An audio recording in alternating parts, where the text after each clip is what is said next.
7 habitudes invisibles qui détruisent la confiance des enfants. La confiance en soi d'un enfant ne se brise pas d'un seul coup. Elle se fissure, petit à petit, à cause de gestes simples que nous répétons chaque jour en pensant bien faire.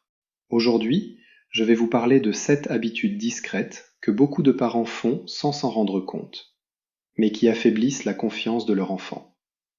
Et l'habitude numéro 5 est probablement la plus répandue dans presque toutes les familles. Alors restez bien attentifs. Si c'est la première fois que vous regardez mes contenus, pensez à soutenir la chaîne avec un like et un abonnement. Cela m'encourage à continuer à partager des conseils utiles pour les parents.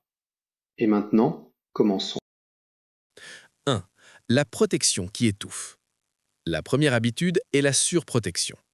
La maman qui met les chaussures de son enfant de 7 ans parce qu'ils sont en retard. Le père qui règle un conflit avec un camarade avant même que son enfant n'ait essayé de s'exprimer. Vous pensez l'aider? En réalité, vous lui envoyez un message silencieux. Tu n'es pas capable sans moi. Un enfant qui n'a jamais l'occasion d'essayer, de se tromper et de réparer ses erreurs, grandit avec le sentiment d'être dépendant. Laissez-le tomber parfois. Laissez-le essayer. Même si attacher ses lacets prend 20 minutes, car c'est ainsi qu'il apprend. Je suis capable. 2. Le piège de la comparaison. La deuxième habitude est la comparaison. Regarde ta cousine, elle a eu de meilleures notes. Tu as vu le fils des voisins comme il est poli? La comparaison ressemble à du miel, mais elle agit comme un poison. Au lieu de motiver l'enfant, elle lui apprend que sa valeur dépend d'être meilleur que quelqu'un d'autre. Et souvent, il finit par détester celui avec qui on le compare et par douter de lui-même. Si vous devez comparer, comparez-le avec lui-même. Tu lis mieux qu'il y a 2 semaines. Tu as fait plus d'efforts aujourd'hui. C'est ainsi que la confiance se construit. 3. Les compliments vides. Cela peut surprendre, mais certains compliments peuvent aussi fragiliser la confiance. Quand on répète toute la journée « tu es un génie, tu es le meilleur, tu es le plus intelligent », l'enfant finit par avoir peur d'échouer. Parce que s'il échoue, l'image de l'enfant génial s'effondre. Alors, il évite de prendre des risques. Au lieu de louer le résultat, félicitez l'effort. Au lieu de dire « tu es très intelligent », dites plutôt « je suis fier de voir à quel point tu as persévéré pour résoudre ce problème ». La confiance vient de l'effort, pas de l'étiquette. 4. Les plaisanteries qui blessent.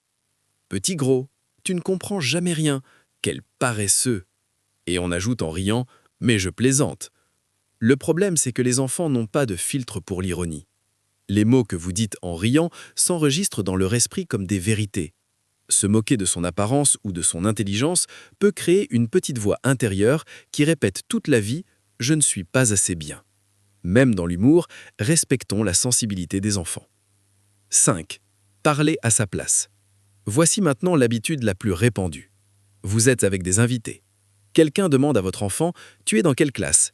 Et avant même qu'il ne parle, vous répondez « il est en 4e année et il a d'excellentes notes ». Pourquoi répondre à sa place? À chaque fois que vous faites cela, vous effacez un peu sa voix. Laissez-le hésiter, laissez-le réfléchir, même s'il se trompe, même s'il bégaie. Il a besoin de sentir qu'il peut se représenter lui-même devant les autres.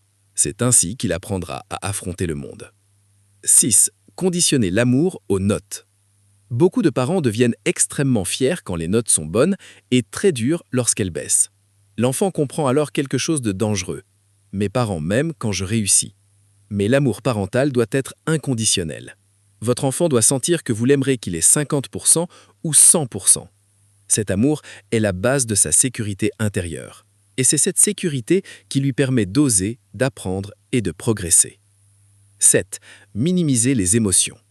Dernière habitude, ce n'est rien, arrête de pleurer, ne sois pas si sensible. Pour vous, la situation peut sembler insignifiante, mais pour l'enfant, elle est importante. Quand on nie ses émotions, il commence à douter de lui-même.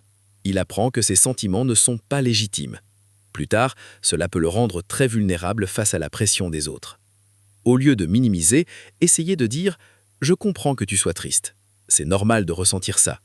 Puis, aidez-le à trouver une solution. Conclusion. Élever un enfant confiant ne demande pas des efforts extraordinaires. Cela demande surtout de la conscience.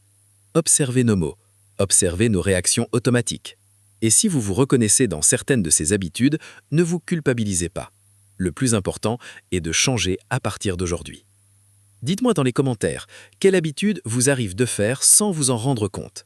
Et si cette vidéo vous a aidé, n'oubliez pas de liker et de la partager. Parce que parfois, un peu de conscience peut changer toute une génération.